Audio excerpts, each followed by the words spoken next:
जय हिंद साथियों, वंदे मातरम साथियों। बहुत से नेता ऐसे होते हैं जो इतिहास बदलने का काम करते हैं। बहुत से महापुरुषों ने इतिहास को बदल कर रख दिया, लेकिन इंदिरा गांधी एक ऐसी नेता थी जिन्होंने सिर्फ इतिहास ही नहीं बदला, भूगोल बदल कर रख दिया। अगर इंदिरा जी नहीं होती तो आज दुनिया के नक्शे पर बांग्लादेश का अस्तित्व ही नहीं होता। जब तक बांग्लादेश है तब तक इंदिरा जी को एक आयरन लेडी के रूप में याद किया जाएगा। यह सच है कि इंदिरा गांधी जी ने पाकिस्तान को उसकी हकीकत दिखाई और इंदिरा जी की दृढ़ता ने बांग्लादेश के निर्माण में महत्वपूर्ण भूमिका निभाई। 1970 का साल, इस वर्ष जब अवामी लीग ने पाकिस्तान के आम चुनावों में पाकिस्तान पीपुल्स पार्टी से अधिक सीटें जीती थी। अवामी लीग मूलतः पूर्वी पाकिस्तान की पार्टी थी जो अब बांग्लादेश कहलाता है, और पाकिस्तान पीपुल्स पार्टी पश्चिमी पाकिस्तान की पार्टी थी। स्वाभाविक रूप से जब बहुमत अवामी लीग का आया था तो शेख मुजीबुर रहमान अवामी लीग के नेता को प्रधानमंत्री बनाया जाना चाहिए था, लेकिन पाकिस्तान में हुआ उल्टा। शेख मुजीबुर रहमान के दमन का सिलसिला शुरू हुआ। शेख मुजीबुर रहमान ने पूर्वी पाकिस्तान के लोगों पे, बांग्लादेश के लोगों पर पश्चिमी पाकिस्तान के जुल्मों का विरोध किया, जिसके कारण शेख मुजीबुर रहमान और उनके समर्थकों को प्रताड़ित किया गया। 25 मार्च 1971 इस दिन पाकिस्तान ने पूर्वी पाकिस्तान में, वर्तमान बांग्लादेश में फौजी कार्यवाही शुरू की और शेख मुजीबुर रहमान को गिरफ्तार कर लिया गया। पूर्वी पाकिस्तान में गृह युद्ध के हालात बन गए। पूर्वी पाकिस्तान के सेना के बंगाली अफसरों और सैनिकों ने मुक्ति वाहिनी का गठन किया, जिसका उद्देश्य बांग्लादेश की स्वतंत्रता के लिए लड़ना था।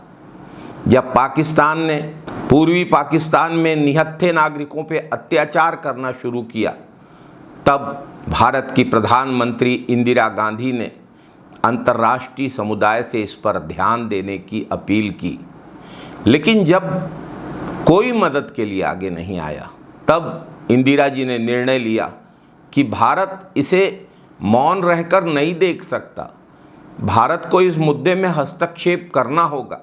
इंदिरा जी ने सेना प्रमुख सैम मानेकशॉ से बात की और पाकिस्तान के खिलाफ कार्यवाही के लिए तैयार रहने को कहा।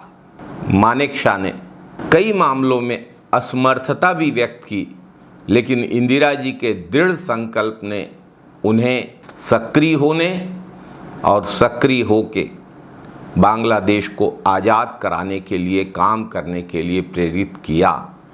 26 मार्च 1971 को बांग्लादेश की आज़ादी की घोषणा हुई और मुक्ति युद्ध की शुरुआत हुई। अप्रैल में इंदिरा गांधी ने मुक्ति वाहिनी को समर्थन घोषित किया।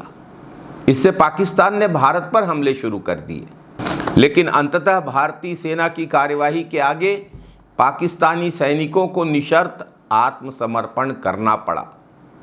16 दिसंबर 1971 को बांग्लादेश विश्व के नक्शे में एक स्वतंत्र राष्ट्र के रूप में उभरा और शेख मुजीबुर रहमान पहले प्रधानमंत्री बने। बांग्लादेश के घटनाक्रम ने न केवल बांग्लादेश की स्वतंत्रता का रास्ता प्रशस्त किया, बल्कि भारत की प्रधानमंत्री इंदिरा गांधी के नेतृत्व और दूरदर्शिता को भी विश्व स्तर पर मान्यता मिली। सवाल ये है कि अगर उस समय इंदिरा जी जैसी ताकतवर प्रधानमंत्री नहीं होती तो क्या बांग्लादेश का निर्माण संभव होता? क्या मुक्ति वाहिनी को समर्थन मिल पाता? इन सवालों का उत्तर शायद नहीं में ही होता।